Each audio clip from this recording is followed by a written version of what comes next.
Hello दोस्तों, स्वागत है आपका आपके अपने चैनल होमलैंड एकेडमी पे। मैं हूं आपका दोस्त मनीष मिश्रा। आज मैं आपके लिए लेके आया हूं क्लास 10th के साइंस का एनवायरनमेंट चैप्टर। बहुत ही आसान चैप्टर है, बट फिर भी इसमें बोर्ड में अच्छे खासे मार्क्स के क्वेश्चंस आ जाते हैं। लगभग 10 से 12 मार्क्स के क्वेश्चन आपको इस चैप्टर से देखने को मिल सकते हैं। तो ये चैप्टर जो है वो आपको ज्यादा दिक्कत नहीं होगी समझने में, लेकिन हाँ, अगर इसे याद रखते हैं तो आपको मार्क्स जो है वो स्कोर करने में काफी आसानी होगी। और एनवायरनमेंट एक बहुत ही उभरता हुआ टॉपिक है। आज के समय में हम अनुमान नहीं लगा सकते, लेकिन हाँ, अगर आप ऐसे देखें तो इवन आप कॉम्पिटिटिव एग्जाम्स में जा रहे हैं या आगे भी किसी भी फील्ड में जाएंगे तो एनवायरनमेंट का एक बहुत अच्छा सेगमेंट रहता है। इवन आपके ग्रेजुएशन में आप सिविल सर्विसेज का एग्जाम देने जाते हैं, वहां पे भी आजकल एनवायरनमेंट का एक अलग सेगमेंट आपको अच्छा खासा मार्क्स जो है वो देखने को मिलता है कि इन्वायरमेंट से पूछा जाता है। तो इन्वायरमेंट से आने वाले क्वेश्चन जो है वो कुछ अलग नहीं रहते, हमेशा यही रहते, बट आपको एनवायरमेंट को लेके अवेयर करने के लिए जो स्ट्रेटेजी है वो इसी तरह बनाई जा रही है कि आपसे यही क्वेश्चन पूछे जाएंगे। और ये क्वेश्चंस को या ये चैप्टर को पढ़ते पढ़ते आपको इतनी समझ हो जाएगी कि इन्वायरमेंट क्या है और कितना इंपॉर्टेंट है आपके लिए, उसका आपको कितना ध्यान रखना चाहिए, उसकी चीजों को किस तरीके से यूज और यूटिलाइज करना चाहिए। तो बिना देरी किए आइए शुरू करते हैं इस चैप्टर में, देखते हैं क्या क्या है। तो सबसे पहले अगर हम देखें तो एनवायरनमेंट होता क्या है। एनवायरनमेंट आपके आसपास की सराउंडिंग है। जो भी जहां भी आप रह रहे हो वहां पे आपके दो कंपोनेंट्स होते हैं, या तो लिविंग या तो नॉन लिविंग। और आपके चारों तरफ सारा लिविंग और नॉन लिविंग मिला दीजिए। जैसे जो लिविंग कंपोनेंट है उसको हम बायोटिक कंपोनेंट बोलते हैं, और जो नॉन लिविंग है उसको हम एबायोटिक कंपोनेंट बोलते हैं। इसके बारे में हम डिटेल में आगे पढ़ेंगे। और फिर हम देखते हैं कि इसी के बाद इकोसिस्टम क्या होता है, जो यही एनवायरनमेंट में जिस तरीके से, देखिए हमने जान लिया कि एनवायरनमेंट में दो ही चीजें हैं, बायोटिक और एबायोटिक, मतलब लिविंग और नॉन लिविंग। इनके बीच में जो इंटरैक्शन होता है, जैसे नॉन लिविंग का एक कंपोनेंट हमने पानी उठा लिया और लिविंग कंपोनेंट में मैं अपने आप को मान लेता हूं, तो क्या मैं बिना पानी पिए या बिना पानी के रह सकता हूं? नहीं। तो ये क्या है, हमारी निर्भरता दिखा रही है। और बहुत सारी जगहों पे आप देखेंगे कि लिविंग और नॉन लिविंग एक मतलब जो अनडिवाइडेड टाइप का सिनेरियो है, जैसे कि मतलब आप उसको अलग नहीं कर सकते हैं, वो रिलेशन रहता है बायोटिक और एबायोटिक का। जैसे एयर है, एयर भी क्या है, हवा, एक एबायोटिक कंपोनेंट है, नॉन लिविंग कंपोनेंट है एनवायरमेंट का। बट क्या आप सांस लिए बगैर रह सकते हैं? हमें पता है, आपको आंसर इसका बखूबी मालूम है। और जिसको नहीं मालूम है एक बार अपना मुंह नाक बंद करके चेक कर लो, लेकिन हाँ, ऐसा मत करिएगा। बात हाँ, ये फिर क्या होता है, बायोटिक और एबायोटिक आप समझ गए। एनवायरमेंट के अंदर आपने इकोसिस्टम समझ लिया। इकोसिस्टम कुछ और नहीं, बस interaction between the biotic and the abiotic component of the environment. जो एनवायरमेंट के लिविंग और नॉन लिविंग के बीच में जो इंटरैक्शन है उसी को हम बोलते हैं इको सिस्टम।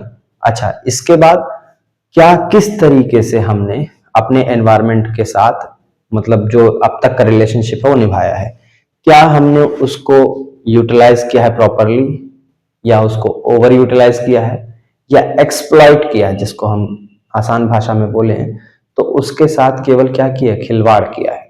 तो इन सारे सवालों का जवाब आपको खुद मालूम है कि आप क्या करते हैं, किस तरीके से, कितना इंपॉर्टेंट आपकी लाइफ में एनवायरमेंट रहता है। तो इस सिंपल से चैप्टर में हम आगे बढ़ते हुए देखते हैं। तो इकोसिस्टम आपको समझ में आ गया। इकोसिस्टम मतलब इंटरैक्शन होता है। अच्छा, कितने टाइप के हो सकते हैं इकोसिस्टम? इकोसिस्टम आपके दो टाइप के हो सकते हैं, फिर वही बात, नेचुरल और आर्टिफिशियल। जब आप नेचुरल आपके इकोसिस्टम की बात करते हो तो आपको पता है बहुत सी ऐसी जगह है, जैसे कि एक जंगल की बात कर लीजिए। जंगल में भी लिविंग और नॉन लिविंग दोनों साथ साथ रहते हैं। इसके अलावा आप एक तालाब की बात कर लो। तालाब में भी आपने देखा है कि जो ये क्या कहते हैं, आपके लिविंग और नॉन लिविंग एक साथ रहते हैं। जैसे पानी हो गया, पानी में कुछ जीव जंतु रहते हैं। फिर आर्टिफिशियल एनवायरनमेंट क्या हो गया, या आर्टिफिशियल इकोसिस्टम क्या है? आर्टिफिशियल इकोसिस्टम आपका, जैसे आपने खेत, आपका खेत है, क्रॉप फील्ड, वो भी क्या है, एक आर्टिफिशियल इकोसिस्टम है। आपने उसको लगाया है, वहां पे वो जो सॉइल है, मिट्टी, वो तो नॉन लिविंग चीज है, एबायोटिक है, उसमें आपने फसल लगाई है। अब फसल लगाई है तो फसल पे आपको छोटे मोटे जो कीड़े हैं वो भी आपको देखने को मिलते हैं। फिर आपका इवन प्लांट खुद एक लिविंग कंपोनेंट है। इसके अलावा आप एक्वेरियम की बात कर लो, जो आप छोटा सा मछली वाला लगाते हो ना घर पे, एक्वेरियम, जहाँ पे आप शो पीस के लिए मछलियां उसमें घूमती रहती हैं, तो वो चीज भी क्या है, वो भी एक इकोसिस्टम है। वहां पे मछलियां और पानी देखो रह रहे हैं ना एक साथ, बट वो कैसा है, आर्टिफिशियल, उसको हमने अपने आप से बनाया है, आर्टिफिशियली मानी मैन मेड है वो। फिर बात करते हैं हम बायोटिक और एबायोटिक कंपोनेंट क्या होता है। हाँ, यहाँ पे आप इसको समझ लीजिए कि बायोटिक मतलब लिविंग कंपोनेंट, जैसे आपके प्लांट्स हो गए, हम लिख देते हैं इसके बारे में, बायोटिक यहाँ पे और एबायोटिक यहाँ पे। सिंपल सा दो चार चीजें हैं। एक तो हो गए प्लांट्स बायोटिक में, और एनिमल्स हो गए, और यहाँ पे माइक्रो ऑर्गेनिजम्स, ये सारे क्या हो गए, लिविंग कंपोनेंट हो गए। और एबायोटिक कंपोनेंट में सिंपल आप बोल दीजिए एयर, वाटर और सॉइल, सनलाइट, ये सब क्या है, एबायोटिक कंपोनेंट्स है। ठीक है, तो हाँ आइए हम बात करते हैं। अच्छा, प्लांट्स में ऐसा मत समझिए कि हम किसकी बात कर रहे हैं, कौन से बड़े प्लांट, नहीं, प्लांट मतलब आप समझो एक तरीके से, जब आप क्लासिफिकेशन पढ़ते हो तो प्लांट किंगडम पढ़ते हो ना, जिसमें आपका Thallophyta, bryophyta, pteridophyta, gymnosperm, angiosperm, ये सारे मतलब जो कंपोनेंट्स आ गए उसमें। या जब आप एनिमल्स की बात कर रहे हो तो यहाँ पे भी आपको पता है पोरीफेरा, सिलेंड्रेटा, टिनोफोरा, प्लेटीहेल्मिन्थेस, एस्कीहेल्मिन्थेस, उसके बाद Annelida, arthropoda, Mollusca, vertebrata, Invertebrata, जो भी कुछ इतना सारा लंबा चौड़ा जो आता है, उन सब की बात मैं कर रहा हूँ। और माइक्रो ऑर्गेनिजम्स में भी आपके बैक्टीरिया, वायरस, फंगस वगैरह सब कुछ। तो ये सारे कंपोनेंट क्या होंगे, बायोटिक यानी लिविंग कंपोनेंट। और एबायोटिक में आप ये सारी चीजों को देख लो। इनके बाहर आपको कुछ मिले तो बताइएगा। रॉक अगर बात करेंगे तो वो भी क्या है, सब कुछ सॉइल ही है। वाटर में भी आपका देखिए मराइन वाटर, जिसमें थोड़ा खारापन होता है, और आप फ्रेश वाटर की बात करें जो ग्लेशियर्स में, रिवर्स में पाया जाता है, ग्राउंड वाटर में पाया जाता है, तो ये सारी चीजें आपकी बायोटिक और एबायोटिक होते हैं। फिर बात करते हैं हम प्रोड्यूसर्स क्या होते हैं और कंज्यूमर्स क्या होते हैं। प्रोड्यूसर और कंज्यूमर को समझने के लिए आप फूड को यहाँ पे एक अगर टॉपिक आप ऐड कर लो यहाँ पे, फूड, तो शायद आप ऐसे ही समझ जाओगे कौन फूड प्रोड्यूस करते हैं और कौन सिर्फ कंज्यूम करते हैं। जब फूड प्रोड्यूस करना, यहाँ पे वो मत समझना कि खाना बनाने वाले बात, तो खाना बनाने में तो बोलोगे सर मम्मी भी तो खाना बनाती है, नहीं बाबू, उस तरीके से नहीं। मम्मी जब भी खाना बनाती है तो आप देखोगे मटेरियल्स वो बाहर से यूज करती है, जो वेजिटेबल्स यूज करना है, जो स्पाइसेस यूज करना है, वाटर यूज करना है, स्टीम, सब कुछ बाहर से लेने के बाद फिर वो खाना बनाती है। और आप देखो प्लांट्स की बात करो, अगर प्लांट्स अपना खाना कैसे बनाते हैं, प्लांट्स आपको पता है ना कि फोटोसिंथेसिस करते हैं, कार्बन डाइऑक्साइड लेते हैं और उसी कार्बन डाइऑक्साइड को कन्वर्ट कर देते हैं कार्बोहाइड्रेट में।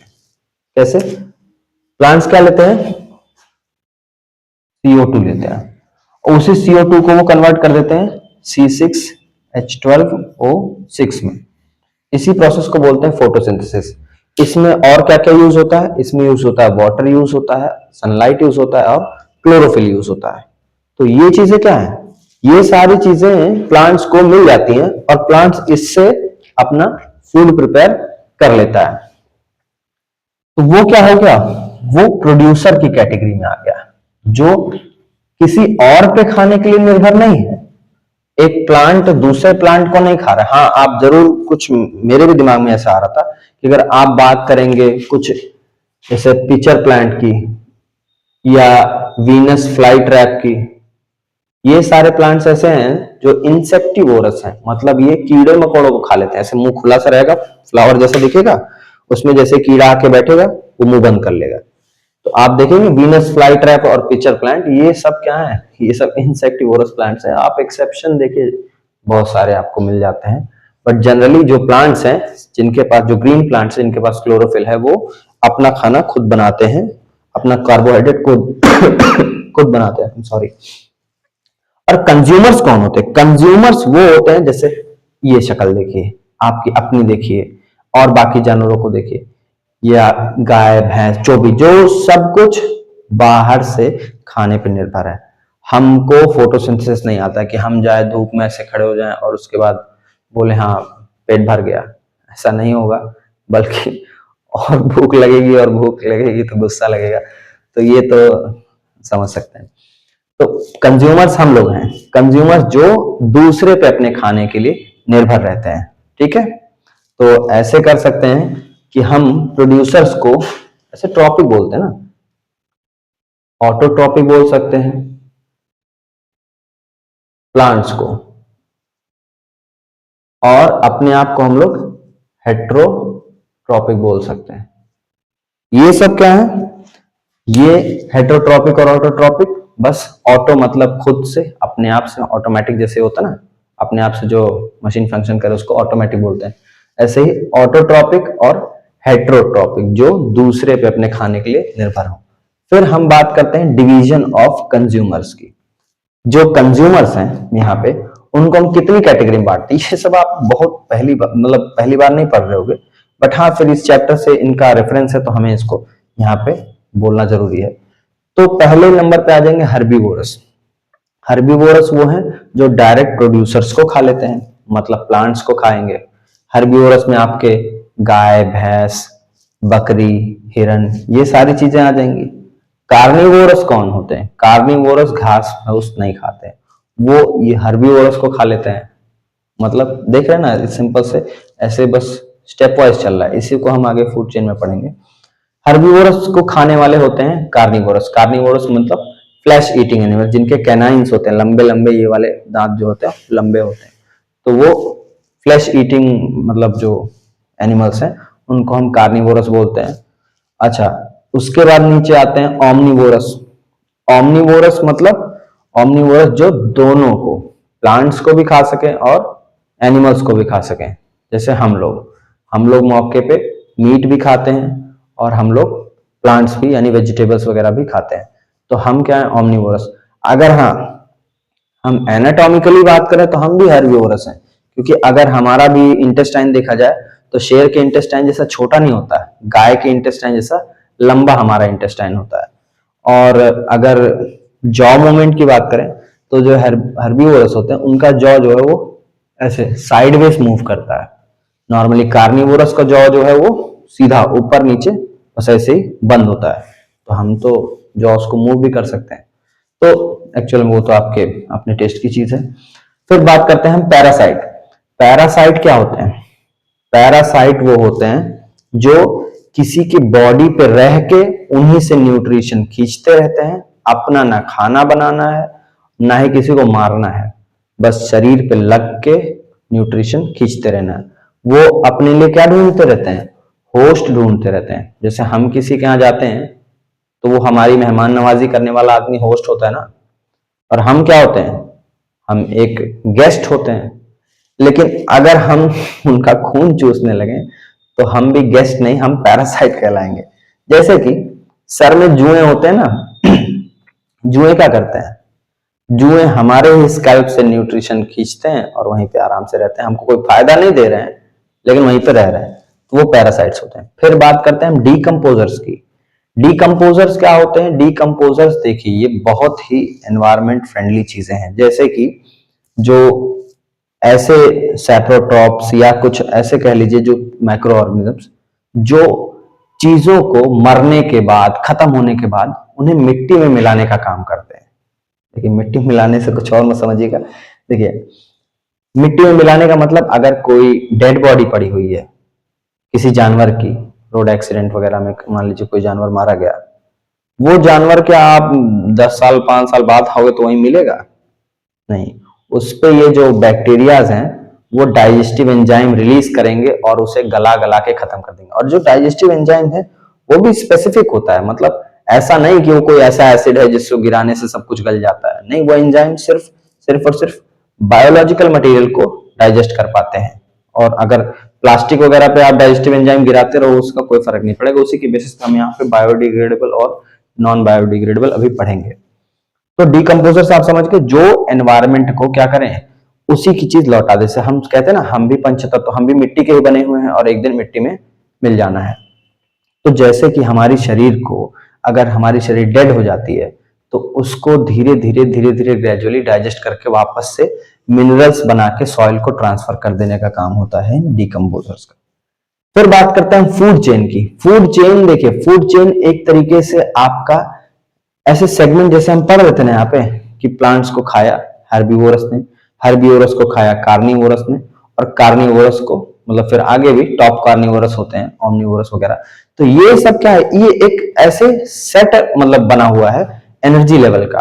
और हाँ, यहाँ पे जब हम एनर्जी का टॉपिक लेवल से बात करेंगे, जैसे हर्बीवोरस ने क्या खाया, प्रोड्यूसर्स को, तो प्रोड्यूसर क्या हो गया, एक ट्रॉपिक लेवल हो गया, ये प्रोड्यूसर्स हो गए। इनको खाया हर्बीवोरस ने, ये एक अलग ट्रॉपिक लेवल हो गया। इनको फिर खाया कार्निवोरस ने, ये अलग का मतलब सेट हो गया। ये एक टॉप कार्निवोरस का सेट बना दिए। अच्छा ये देखिए, मैंने पिरामिड छोटा छोटा क्यों बनाया है, ये बड़ा फिर उससे छोटा फिर उससे छोटा, क्या डिजाइन के नाते बनाया, नहीं, ये क्या है, एनर्जी लेवल का फ्लो दिखा रहा है। देखिए, अल्टीमेट सोर्स ऑफ एनर्जी तो हमारे सबको मालूम है, ultimate source of energy for earth is sun. Please pardon my hand writing, it's really poor. Sun है हमारे सबके लिए अल्टीमेट सोर्स ऑफ हैंड मतलब hand writing, ultimate source of energy. हम सबको जितनी जो भी एनर्जी मिल रही, सब कुछ सन से मिल रही है। सन अगर अभी ऐसे कोई बटन होता जिसको हम फिर ऑफ कर सकते, तो फिर शायद सब कुछ ऑफ हो जाता। सन से अगर एनर्जी नहीं आएगी तो हमारा प्लेनेट ही पूरा फ्रीज हो जाएगा, क्रायो प्रिजर्व हो जाएगा। अब पूरा प्लेनेट फ्रीज होने का मतलब कुछ भी एक्टिविटी नहीं होगी, सब कुछ ऐसे जम जाएगा और एक बर्फ का गोला रहेगा। ठीक, केवल सन के आने से, सनलाइट आने से जो है सारी प्रोसेस, जैसे फोटोसिंथेसिस में भी आपने लाइट का रोल देखा, और आपके अर्थ को वार्म करने के लिए भी, गर्म रखने के लिए भी। अभी इसी अर्थ की जगह है अंटार्कटिका, जहां चले जाओ अभी पता चल जाएगा टेम्परेचर क्या है। यही साइबेरिया, यही आर्कटिक है, अर्थ से अलग चीज नहीं, इसी अर्थ की बात हो रही है। तो उतनी ठंडक कोई बर्दाश्त नहीं कर सकता। और हम लोग जो यहाँ पे मस्त एकदम अच्छे से रह रहे हैं, थोड़ी बहुत ठंडी हम केवल फैशन के लिए जो जैकेट वगैरह देखते हैं, ये इतना लेयर पहनना पड़ता कि शायद आंखें भी नहीं दिखती। ठीक है, तो वो सब कुछ क्या है, केवल केवल सन की वजह से पॉसिबल है। तो सन से जो एनर्जी आ रही वो तो लिया प्रोड्यूसर्स ने। अब प्रोड्यूसर के बाद जब इसको प्राइमरी कंज्यूमर्स यानी हर्बीवोरस ने प्रोड्यूसर्स को खाया, प्रोड्यूसर माने आप किसी इंसान को मत समझो, प्रोड्यूसर फिल्मों के भी होते हैं। पहले हम बात करते हैं किसकी, प्लांट्स की। प्लांट्स को जब आपके गाय भैंस बकरी या जो हिरन इसने खाया, तो जितना क्या प्लांट्स का सारा एनर्जी ले लिया क्या, नहीं। अगर प्रोड्यूसर्स के पास 1000 जूल की एनर्जी थी, तो अगली बार में क्या हुआ, ये हर्बीवोरस में केवल 100 जूल ही गया। मतलब इसका सिर्फ और सिर्फ कितना, 10%। सर बाकी 90% कहां गया, बाकी 90% आपका जो है वो लाइफ प्रोसेस में यूज हो गया, जैसे डाइजेशन, रेस्पिरेशन, सर्कुलेशन, फिल्ट्रेशन, यानी जो भी किडनी वाला काम। तो ये सब में आपका 90% ऑफ द एनर्जी यूटिलाइज हो जाता है, सिर्फ और सिर्फ 10% है जो उसके अंदर आपका as a form of energy रह जाता है। फिर ये एनर्जी आगे कार्निवोरस के पास कितनी जाएगी, 100 जूल है तो 100 जूल का 10% यानी 10 जूल। और टॉप कार्निवोरस के पास कितना, सिर्फ और सिर्फ 1 जूल। तो मतलब यही है क्या, 10% law, flow of energy at each trophic level. अच्छा, जितना जितना हम आगे बढ़ते जा रहे हैं एनर्जी तो कम होती जा रही, लेकिन एक मटेरियल है जो बढ़ता जाएगा, जो है पार्टिकुलेट मैटर। जैसे अगर मान लो हर मछली के अंदर, मैं मछलियों की बात करता हूं, या मान लो प्लांट्स की बात कर लेता हूं, आपने जो फर्टिलाइजर वगैरह देखा, केमिकल फर्टिलाइजर, पेस्टिसाइड्स, इंसेक्टिसाइड सब यूज होता है प्लांट्स पे। मैं कहता हूं क्रॉप में जो था, हर एक प्लांट में एक पार्टिकल था सिर्फ। वो ऐसे बहुत सारे पार्टिकल हमने खाए, ये मतलब गाय ने खाए या बकरी ने खाए, तो बकरी के अंदर ऐसे हजारों पार्टिकल्स गए, तो वो हो गया क्या, मान लीजिए 1000 हो गए। और हमने क्या किया, ऐसे बकरियों को खाने के बाद हमारे अंदर, क्या हम एक ही बकरी खाए हैं जीवन में? जो लोग मटन खाते, क्या एक ही बकरा खाते हैं जीवन में? बार बार खाते खाते हमारे पास भी ऐसे 1000 से 10,000 या 1 लाख हो सकते हैं। और बाद में समझो इसी तरीके से धीरे धीरे धीरे धीरे क्या होता है, ये जो पार्टिकुलेट मैटर है या जो इम्प्योरिटी है या जो भी कुछ है, जो ये धीरे धीरे क्या होते जा रहा है, मैग्नीफाई होते जा रहा है, बड़ा होते जा रहा है। 10, 100, 100 से 1000, 1000 से 10,000, 10,000 से 1 लाख, ये बढ़ने वाले ये जो ना जमा जो बढ़ते जा रहा है, इसी को बोलते हैं बायो मैग्निफिकेशन। जो भी कुछ हार्मफुल चीजें थी या कुछ भी था जो पहले प्रोड्यूसर लेवल पे कम था, वो टॉप कंज्यूमर तक आते आते एकदम मैग्नीफाई हो चुका रहेगा, तो इसी को बोलते हैं बायो मैग्निफिकेशन। अच्छा, लास्ट में एक टॉपिक बच रहा है फूड वेब। यहाँ पे फूड वेब का क्या मतलब होता है? एक तरफ तो सर जी आपने कहा फूड चेन होता है, अब फिर फूड वेब कहां से आ गया? फूड वेब मतलब ये है कि जरूरी नहीं है कि जिस ऑर्डर में मैंने चीजों को बताया उसी ऑर्डर में हमेशा नेचर में देखने को मिलता है। नेचर में आपने देखा होगा कि एक मेंढक है, मेंढक ने इंसेक्ट को खाया, अब इंसेक्ट खाने वाले उस मेंढक को सांप ने खा लिया, सांप को क्या पता कोई गिद्ध या कोई मोर खा ले, तो ये चीजें क्या है, ये क्रिस क्रॉस जैसा चलता रहता है। कई बार आप देख रहे हो कि जो नॉर्मल सा कोई जानवर था, जैसे हाइनास होते हैं, वो किसी बूढ़े शेर को काटने की कोशिश कर रहे हैं, तो वो बूढ़ा शेर क्या है, वो तो एक्चुअल में टॉप कार्निवोरस में आना चाहिए, लेकिन अभी उसकी अवस्था बुजुर्ग होने के कारण ये जो हाइनास है लकड़ बग गए हैं, वो उसको परेशान कर रहे हैं। तो ये इस तरीके से जो ना, जो आपका क्रिस क्रॉस जैसा पूरा एक मकड़ी का जाल बन जाता ना, कि कोई इसको उसको खा रहा है, उस वाला इसको खा रहा है, ये इसको उसको, तो ये पूरा जो सेटअप है ना, ये घमंजा बन जाता है। ऐसा नहीं कि कोई एक लाइन से, जैसे मैंने स्केल से बनाया था कि ये पहले प्राइमरी कंज्यूमर फिर सेकेंडरी फिर ऐसे नहीं, ये आपको कुछ भी आगे पीछे हो सकता है, तो उसको फूड वेब बोलते हैं।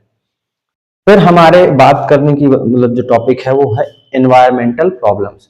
एनवायरमेंटल प्रॉब्लम्स में सबसे पहले हमारे इस चैप्टर में चर्चा हुई है ओजोन लेयर डिप्लीशन की। ओजोन लेयर होता क्या है? जब आपका सनलाइट पड़ता है, हैवी यूवी रेस पड़ते हैं, तो वो क्या करते हैं, वो ऑक्सीजन के, जो एटमॉस्फेयर में ऑक्सीजन है ना, O2, इसको तोड़ देते हैं।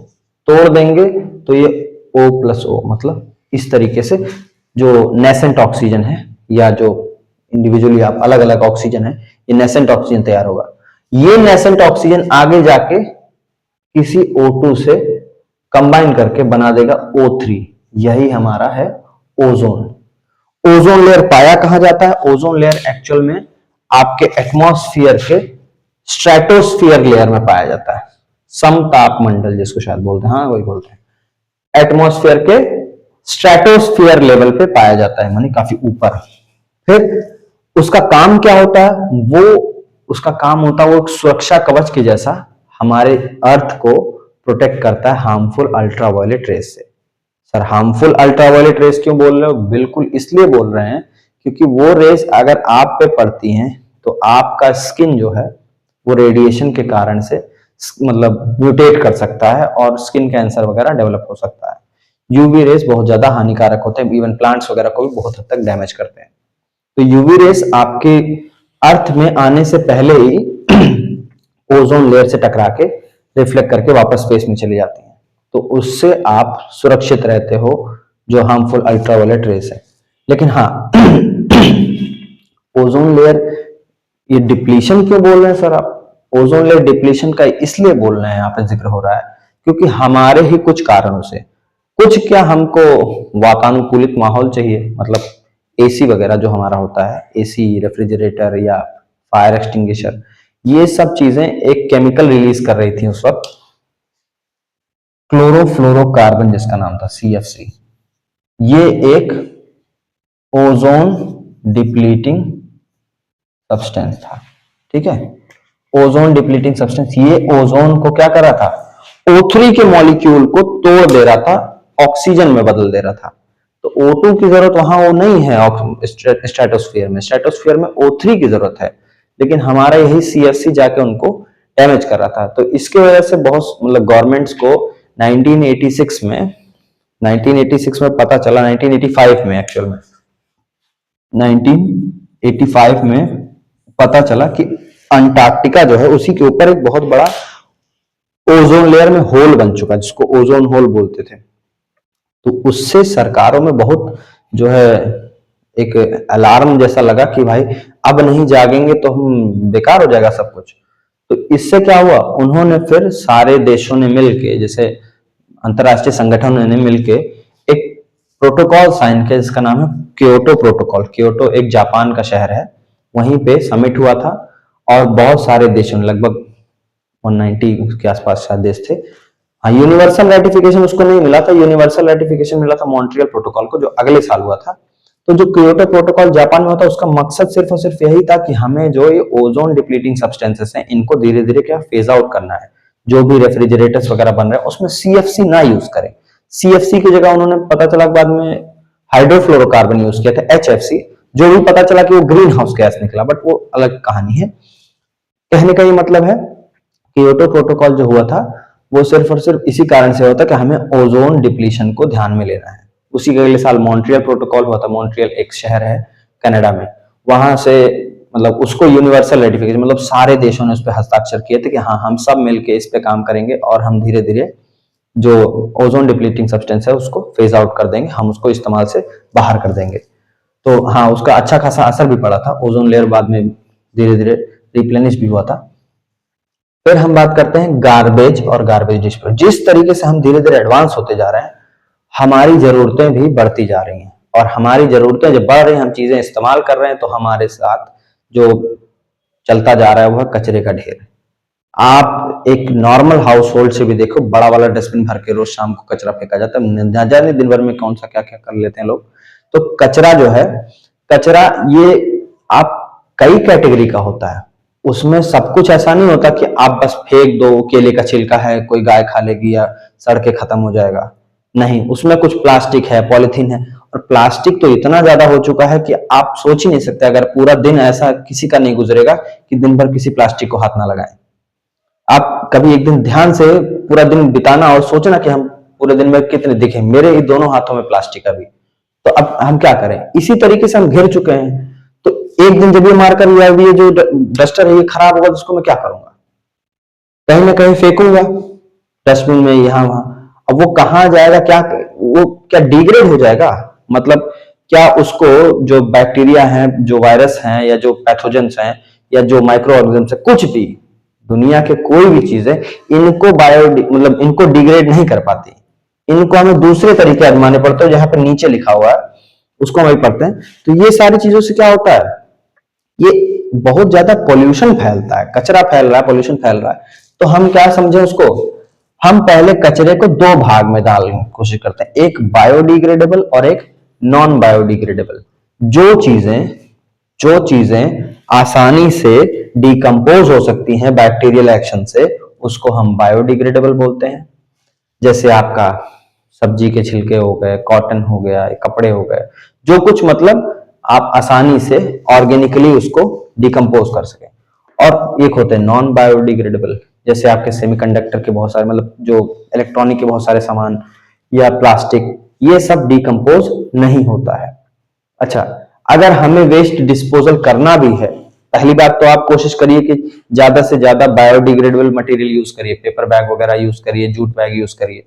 तो उससे क्या होगा, प्लास्टिक का जो है हमें धीरे धीरे इस्तेमाल कम करना है। अब डायरेक्ट बैन भी नहीं लगाया जा सकता, इतनी सारी चीजें प्लास्टिक की हैं कि वो फिर उसका कोई विकल्प है ही नहीं, alternative. Method of waste disposal, method of waste disposal सबसे पहले हम देखते हैं बायोगैस प्लांट। बायोगैस प्लांट मतलब हम एक जगह पे अपना जो घरेलू कचरा वगैरह है वो डाल दें वहां पे, और वहां से आप देखोगे जैसे ही बैक्टीरियल एक्शन होगा, मेथानोजेनिक बैक्टीरिया उस पे आएंगे। तो मेथानोजेनिक बैक्टीरिया एक गैस रिलीज करते हैं जिसको हम बोलते हैं मीथेन। ठीक है, मीथेन से क्या होगा, मीथेन एक कंबस्टेबल गैस है, मतलब वो उसमें आग पकड़ती है। तो उसी को हम शायद मतलब वही गोबर गैस वगैरह आप जो सुने होंगे पहले। तो इससे क्या है, जो भी कुछ रहेगा हम उसको डिकम्पोज कराएंगे, तो ऊपर से तो क्या होगा, जो गैस निकलेगी उसको हम स्टोर करके बाद में आपका खाना बनाने का या कभी भी जहां पे आपको फ्यूल की जरूरत पड़ती है वहां यूज कर सकते हैं। और जो नीचे बच गया उसको हम मैन्योर के तरीके से यूज कर सकते हैं, माने जो मैन्योर होगा उससे हम खेतों में डालेंगे तो हमारा जो सॉइल का टेक्सचर वगैरह इंप्रूव होगा, वाटर होल्डिंग कैपेसिटी वगैरह अच्छी हो जाएगी। फिर अगला आता है सीवेज ट्रीटमेंट प्लांट। जैसे ही आपका जो ये पानी है पोल्यूटेड वाटर बहुत लोग क्या करते हैं, डायरेक्ट ही उसको नदी में ड्रेन कर देते हैं, बट ऐसा नहीं करना चाहिए। उसको सीवेज ट्रीटमेंट प्लांट जो होता है उसमें से क्या होता है, वाटर का ट्रीटमेंट हो जाता है, जितने सारे उसमें कचरे वचरे होते हैं वो सभी खींच के इकट्ठा कर लिया जाता है, उसमें बैक्टीरियल एक्शन इंड्यूस करा के धीरे धीरे उसको डिकम्पोज करा के, मतलब जो मटेरियल है उसको साफ सुथरा करते करते पानी को एकदम ठीक ठाक बना के तब उसको हम रिवर में डालें, तो उससे क्या होगा, जो हमारी वाटर बॉडीज हैं वो पोल्यूट नहीं होंगी। वरना अल्टीमेटली ये पोल्यूशन पहुंच कहाँ रहा है, यही मरीन पोल्यूशन, यही सब पहुंच रहा है समुद्र में, और समुद्र केवल कचरे डालने के लिए थोड़ी जगह है। फिर लैंड फिलिंग्स, मतलब जहां जमीन पे जहां जहां ढलान है, जहां जहां गड्ढे टाइप का है, आप काम करो सारा कचरा वहीं डाल दो और बुलडोजर से होकर उसको लेवल करा दो, तो शायद ये एक अच्छा विकल्प होगा। गड्ढा भी भर जाएगा और आपका जो गार्बेज है वो भी।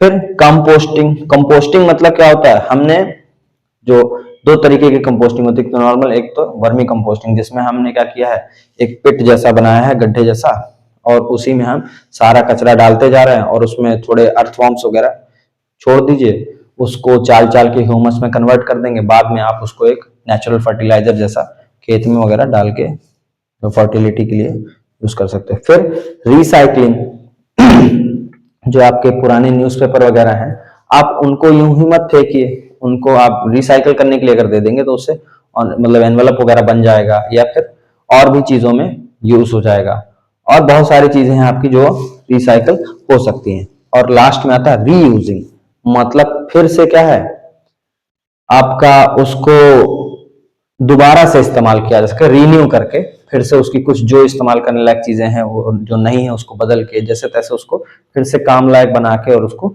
दोबारा से इस्तेमाल करना। तो ये चैप्टर हमारा यहीं पे खत्म होता है। उम्मीद करते हैं कि ये चैप्टर आपको पसंद आया होगा, और मिलते हैं किसी और वीडियो में, तब तक के लिए आपका बहुत बहुत धन्यवाद।